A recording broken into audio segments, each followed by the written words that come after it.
I woke up one morning and I was getting so many people clapped, and this person commented, and then I started noticing people highlighting deep into the article. I think it was a 2,000 word article, and then this person saved it on this folder called, you need to read, or Yeah.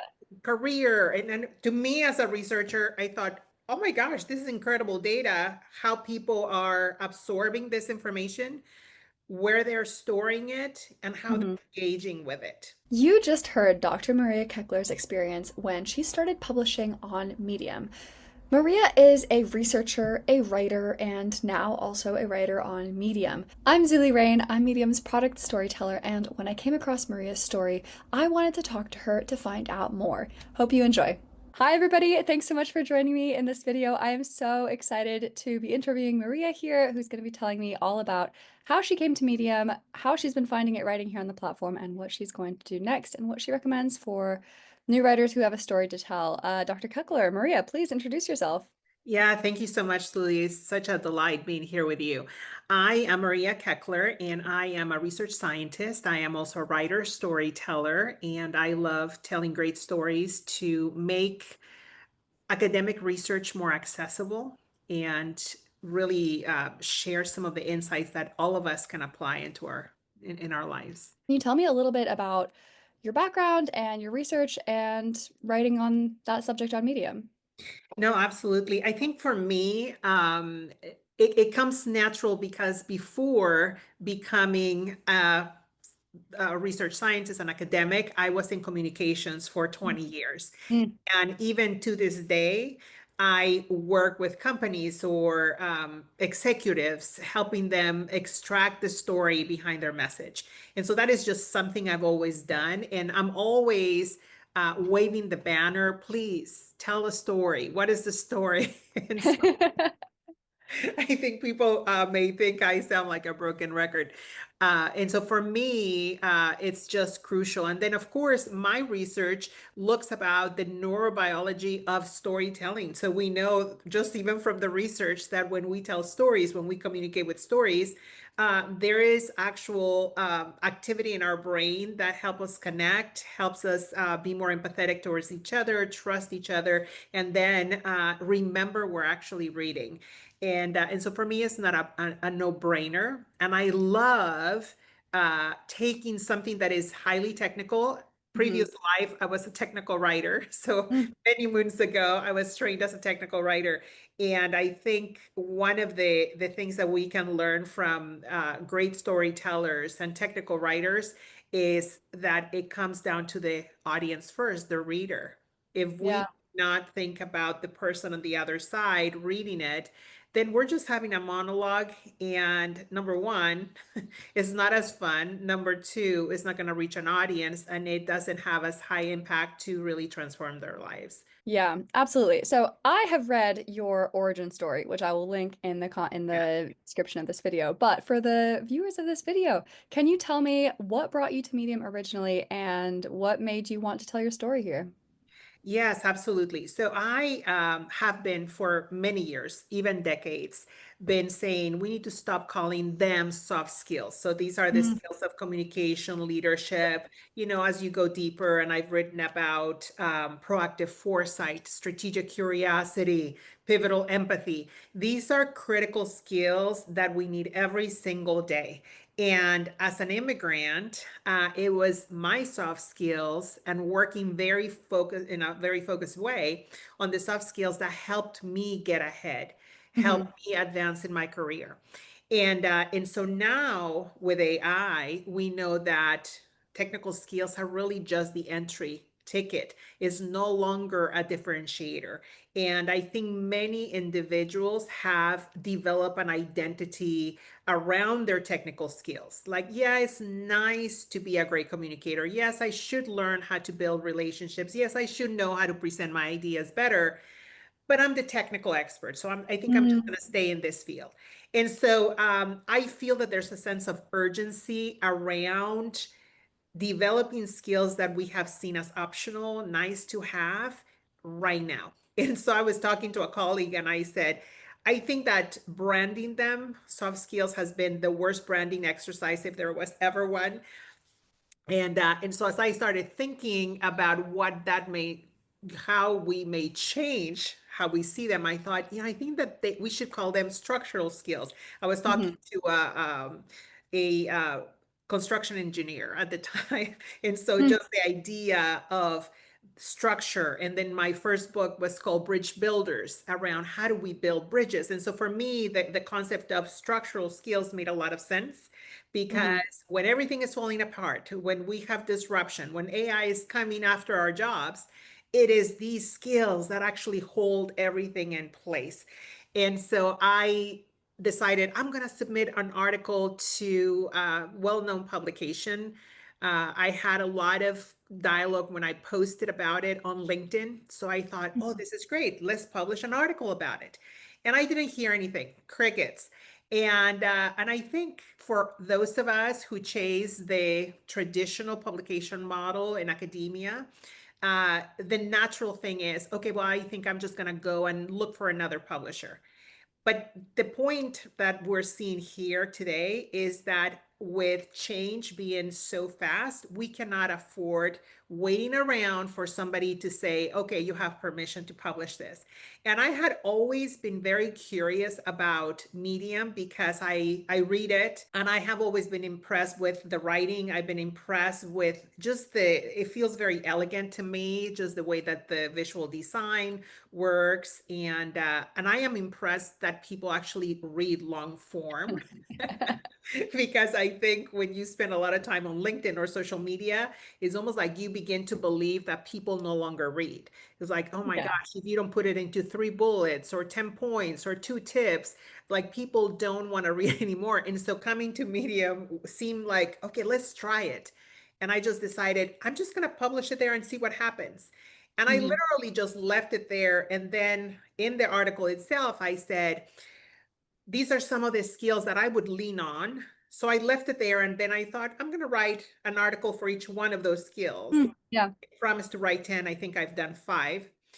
And when I think it was boosted by Medium, I woke up one morning and I was getting so many people clapped, and this person commented. And then I started noticing people highlighting deep into the article. I think it was a 2,000 word article. And then this person saved it on this folder called, you need to read, or Yeah. career. And to me as a researcher, I thought, oh my gosh, this is incredible data, how people are absorbing this information, where they're storing it, and how they're Hmm. engaging with it. I was blown away.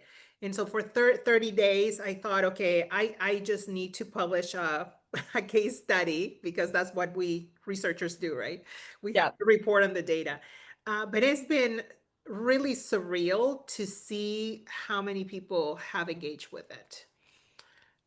It's such a great feeling when you write something, and this is what brought me to Medium in the first place versus like starting a blog from Yeah. scratch or trying to, I don't know, game the SEO situation. I liked just being able to publish, like tell my story, hit the publish button, get it live, and then start getting feedback from writers on what was really landing for them, like what was hitting. Oh, yeah, 100%. Absolutely. It's pretty. I had a blog many years ago, and I think two things that just were so frustrating. Number one, finding an audience, because it Mm. takes a long time. And then the other thing is something broke in the blog. And before I knew it, I had to find somebody to fix it. And so it was a lot of maintenance, worrying about whether it was going to work. How am I going to bring people here? And I began to lose my true love, which is writing. Writing, exactly. It's all about the story. Yeah, everything else is window dressing, Yeah. 100%. So you've been on Medium. I'm just checking your profile now. You've been writing here. Your first story was a month and a half ago. So Yeah. in the month and a half that you've been writing here, how have you found it? I mean, amazing. As I was saying, connecting with people. Here's one of the things that has been so rewarding. Obviously, people highlighting, engaging, all of that. And then I started noticing that people that I wanted to reach, decision makers, directors, VPs, people leading UX design, people where I want to go and present these ideas, people that I want to work with, people I want to meet. They started sharing, people I didn't know, sharing the articles in their own platform in LinkedIn. Oh, that's so And then cool. they would tag me and they would start their own conversation. I've been talking about this and Maria frames it this way. And I thought, oh my goodness. And these people were from all over the world, which is another thing that was just remarkable to me in Medium, that how it attracts people from all over the world. And so I started asking, hey, I thank you for resharing it. I would love to learn more about what resonated, how it applies to your industry. Would you like to have a 15-minute virtual coffee? So just last week, I was on these virtual coffees with for somebody from South Africa, from Australia, from the UK, from Glasgow, from Kenya, and across the US. So I think I've already met with 15 people. Being able to write something that gives me real feedback and to see which ones are resonating versus others, right? So that's to me is a little experiment. And then to be able to see what resonates and then being able to then have a way to connect with those individuals is amazing. It's been very, very fun. And then I decided, you know what, I think I started publishing just kind of without a paywall. And Hmm. then I thought, you know what, I'm going to see what that looks like. And so I turn on the paywall and just like that, I already paid for my friend membership, That's great to hear. which was wonderful. Paying it Now it's forward. been fun. That's Yeah. really cool. Uh-huh. Yeah, that's fantastic to hear. That was something I also really liked about Medium back when I was more writing more on the platform was I was really surprised by the kind of people that I was reaching. I got my first freelance client because I wrote an article in data science, and this guy reached out to me. He was a founder, and he was like, I like this article. I would like you to write things like this for my company. Can I hire you? Yeah. And it's just such a reminder. You really never know who's reading your work. And I, my biased opinion is that some of the readers on Medium are the most curious, the most thoughtful, the most well-read, obviously, folks on the internet. And it's really great to hear that you've been having a similar experience with the people that you've been Yeah. reaching. 100%. And I've enjoyed also meeting other academics who are really making an effort to make their writing accessible. Mm, That has yeah, been really wonderful, which motivates me to bring more of my colleagues to the platform for sure. yeah, yeah, absolutely. When you're thinking about, again, it's just been a month and a half, but in the past month and a half, what has been your proudest Medium accomplishment? Uh, I think um, it has make me want to write. And Hmm. in a month and a half, I want to say, if not 9 or 10 articles that I've been tinkering with for a long time that I've had on my notes or Google Documents. And so I didn't just start from scratch. I mean, I'm Hmm. a writer, and so I'm always writing. And I have so much content, but it's always been, well, one day I will make this into a book. Someday I will do this. The thought of constantly having to pitch to publications, it just is so laborious when I have so much work with my research, with my business, and then I want to write. And so it's not like I don't want to go and do that. I mean, we have to do that. But I think for me, the discipline has been my proudest moment because I can go grab a piece that I've been working on for a long time. And then now I can say, you know what, I'm going to finish it. Mm, yeah. I am going to just do it. And I think I have 860 people that decided they want to follow my work. I started a publication to just organize these structural skills, and over almost 500, no, over 500 people have decided I want to subscribe to that in a little bit over a month and a half.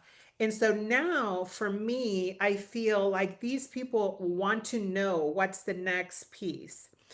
And it really inspires me to show up with that value add for them because they took the time to say, yes, I care about what you're writing. I care about craft as well. Hmm.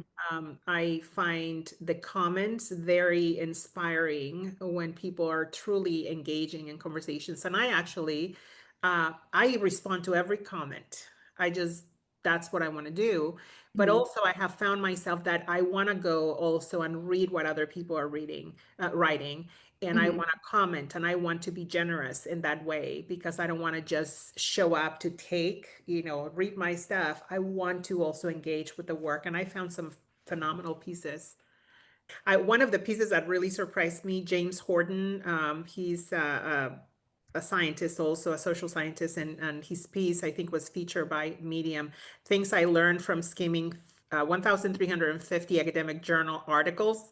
Oh, I, yeah. I mean, I thought, okay, I want to read this, and I was so blown away by the storytelling and the visual storytelling, the way that he used AI to create some really whimsical um, kind of dividers through his story, and I just found it so phenomenal. I'm thinking I want to read more of what he's writing.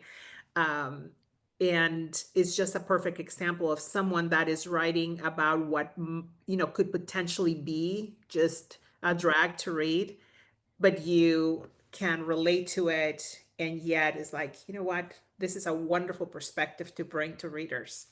Okay, so you kind of alluded to a little bit of your writing process, but if you had to describe it start to finish, what does that process look like for you? Mhm. So for me, a lot of the writing process first happens in my head. Hmm. I'm literally thinking about it constantly. So right now I'm thinking of my next piece that is gonna probably come out in a couple of days, which is pivotal optimism as another core skill that we need today.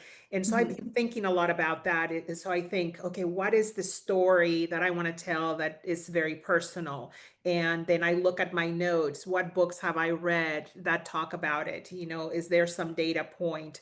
And how do I, pass the ball to the reader so that they can see this relates to them? And so for me, that process is very much mental and just notes that I take in my, Apple Notes. I read. I go to the library sometimes, just sit there and I'll find a book and I grab a quote. And so a lot Hmm. of that happens just very organically. Then I actually purchased a free write device, which is it's like a keyboard, and Hmm. it just has no internet. It has nothing. It's Old just school. and so I just write about it, put stuff there, and it Hmm. goes into the cloud so that I am not distracted by internet, by notifications, by AI, and I just do almost like a brain dump of everything that has been going on in my brain, and uh, and it's just very freeing because it's just at the first draft. And Hmm. then from there, my favorite part is really getting into the actual editing of the story. And then once I have a pretty good copy, then I will go to AI and I will say, okay, give me a proofread, what am I missing? And so I try to use AI almost like an editor, like someone would use a traditional editor. And then, I keep on refining. I find that for me, AI is great for feedback. It's never good for truly finishing a piece. It almost feels like it wants to take over my voice. And so I'm like, no. But usually, once I decide that I want to finish a piece, it's all consuming for me, just Hmm. mentally and finishing it. To where even if I have other pieces going on, once I decide this is the one I'm going to publish in the next couple of days, then I go all in and I get very obsessive. Yeah. Yeah. And I remember little trivia here. As a new immigrant, I came to the States. I was born in Mexico City. I came to the States when I was 16, and I couldn't speak English, but I was a really good typist in the old traditional typewriter. And I remember in those days they had typing class. And then there was a competition for typing accuracy and speed. And so I didn't have to understand what I was typing. I was just sight typing, and I Right. and I won an award for Oh typing. my gosh. So I was like, Congratulations. So retroactively for I know that. my aunt says, oh, this is going to be the first of many to come. It was just so cool. So that concept really spoke to me of really having the freedom to just type without worrying about the end product. Mhm. You mentioned earlier that if you were to bring academics onto the platform, you'd have some advice for them. And I know you have an academic background yourself, as well as a technical writing background. How do you find the process of turning kind of crunchy, hard concepts into concepts that anybody can understand? Yeah. So I think when I was a technical writer, or even when I am ghostwriting for an executive, Hmm. another thing I did was I was a speech writer to, Mm. university presidents. And so what I always want to know as a speechwriter, let's say, that I'm trying to craft this complicated concept for audiences that need to learn it, is explain it to me as if I was a 8-year-old, Hmm. right? And it forces you as an incredible exercise to take you from these abstract, very complicated, very technical concepts in a way that you would explain it to your 8-year-old child or grandchild or niece or nephew. Hmm. And if you're able to do that, you're going to find that you're going to discover that part of you that can tell that story, right? If Hmm. that becomes too hard for you, I think that's a great use for AI to say, how will you explain this to an 8-year-old? Just to kind of get your brain in that space. And then from there, then you can like, oh, yes, I could use some metaphor. Yes, I could use this. And then you can begin taking your piece and then crafting the story based on that simple concept. Hmm. Yeah. Yeah. And to be honest with you, I mean, I think social scientists or the hard sciences, we have such incredible work that should be read by more people, not just the few that are getting the academic articles and cannot understand them, right? Hmm. And so my dream is that more of them could bring that value to Medium, and share, what has been, maybe kept in a vault for a long time. Yeah. Yeah. Maybe I'll do Yeah. a workshop on that. Yeah. Well, you have to let me know so I can sign up. Yeah, Yeah. some of my very favorite Medium stories have been, I think they must have had an academic origin, but the writer wanted to bring the story to a lay audience, people who might not necessarily have journal subscriptions or who wouldn't understand it even if they could read it. Academic language could be really dense, and I think the process of refining an idea like that and turning it into something other people can understand almost always improves the story itself too. Like it makes it a very compelling story because you've had to put all this thought and this care and craft into how you're going to tell it, and that as a Yeah. byproduct tends to Yeah. make a really great story. Well, I think that there's two areas that are really trending now and will continue to. One of them is public scholarship. So that's a term that I think more universities are embracing. In fact, my university recently opened three faculty positions, tenure track for individuals who actually are actively pursuing public scholarship. That means platforms, let's say like Medium, where you are taking things Mm. that traditionally be in a academic journal and report it so that the world can actually understand it and read it and engage with it.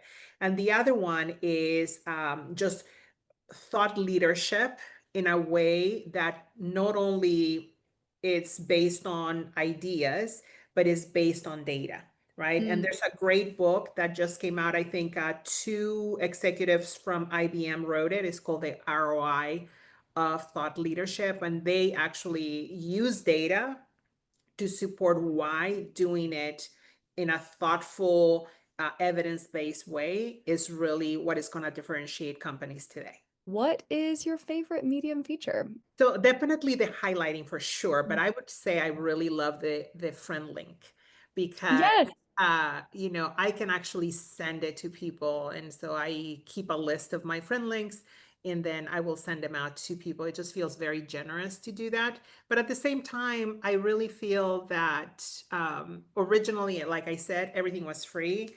Hmm. I didn't know they were going to go viral. because I would make some really good money. But the point is, I just wanted to get it out there. But I actually want to be generous with Medium because I know that it helps.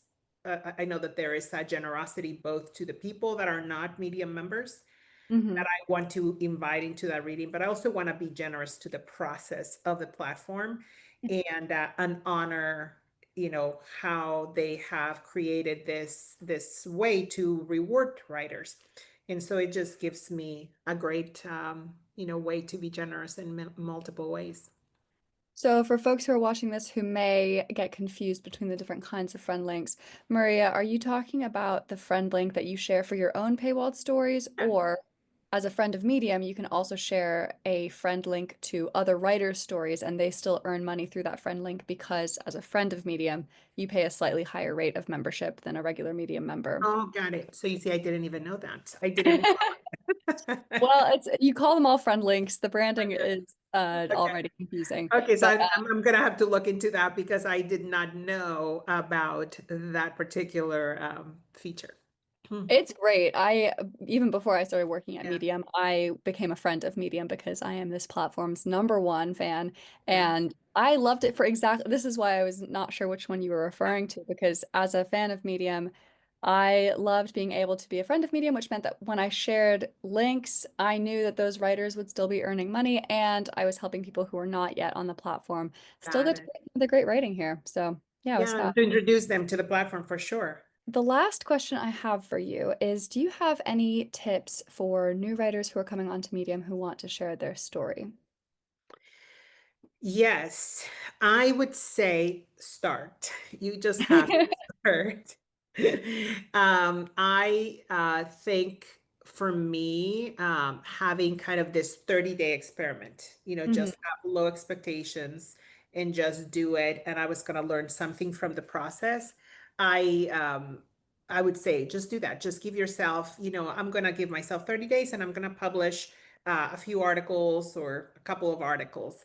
And then what I would say is just see it as a true experiment where you are not discouraged if you don't have a viral moment, right? I think for me, it feels unusual, especially as I've looked at people that have been around for a long time. I've noticed the engagement they have. And so I actually feel like, wow, this is not the norm, right? Mm. And so I think if your first piece, second piece is not going viral, if you don't have, the 1,000 claps, if you don't have all of that, it's still very valuable. And so it teaches you how to write in such a way that connects with the audience. And if people are Mhm. not reacting to it, they're not connecting, that's great data. Maybe is your heading, maybe is your title, maybe is the storytelling techniques, maybe it's a topic, or but whatever it is, I think it's incredible. It's an incredible way to learn how to be a better writer and how to connect with your audience, how to become a better storyteller. Mhm. And I just would say, use it to hone your writing, to connect with people you have been wanting to reach, and then improve from there. Yeah, this is something, as I'm a writer at heart with an academic background, so I find myself often torn between these two Mhm. moods where when I don't get the views that I hoped or expect, it feels like a rejection. That's the writer Mhm. side of me. But from the sort of more academic side, it is just data at the end of the day. If Yeah. you can, I find that when I'm able to look at it from a curious perspective rather than a perspective with expectations, I'm better able to get over the disappointment when a piece doesn't land the way I'd hoped, which happens more frequently than I'd like to admit. And it sets me up to be more prepared to like learn when I do get something right. Like, okay, that did well. Why? Was it the title? Was it the topic? Was it the way I talked about something?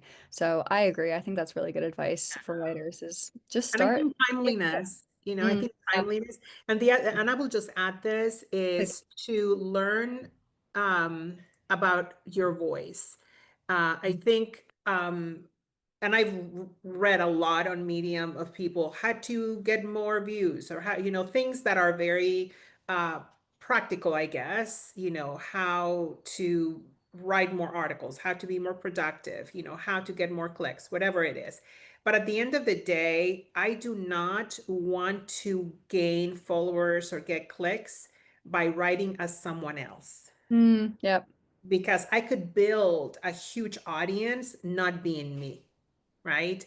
And so one of my pieces, Own Your Story, it's all about that. It's really, how do you really, it's not about discovering who you are, but it's just being who you are. And oftentimes having to go back to the moments in our story that gives us those clues is really critical. And so I would say to writers, Hmm. just show up as the most authentic you. Of course, learn the craft to do it well, Hmm. but then begin to attract the people that are looking for you. Tell tell the story that really only you can tell. Mhm. I love I that. think it all comes back to storytelling, I think. The Yes. data points to tell the story that you have in your head and you want to get out to other folks. Yeah, And 100%. I think that's why I loved your stories so much is they tell a great story. I've really enjoyed your writing and I'm really glad that you took the time to talk with me today. So Thank thank you you. so much for thank you for coming here and sharing all about your Medium experience and letting me know how it's been, how you found it, what you've liked, and sharing your thoughts with all the folks watching this at home. So, is there anything else you want to add? Anywhere you want to point people to read more of your stories? Yeah, I mean, I definitely would invite them to read what I have. The Structural Skills Project is a publication I started to help uh, leaders, professionals be equipped to stand out, to be the differentiator in the age of AI. And so Hmm. I want to help as many as possible to really take the strong technical skills, but that then bolster their capabilities with the skills that will actually make them really a differentiator. And so I invite them to read those. And then I have a newsletter. It's called Just One Pivot, which is just a lot of the times we think, oh, I need to make such a big change to have it to make a difference. It's really one tiny pivot. And so that is justonepivot.com. I'll include those in the video description. Okay. Maria, thank you again so much for taking the time. And yeah, if anybody has any questions for her or for me, please feel free to leave them in the comments below. And yeah, thanks again for watching this video, and I'll see you in the next one. Bye, Thank everybody. you. Bye. Thank you so much.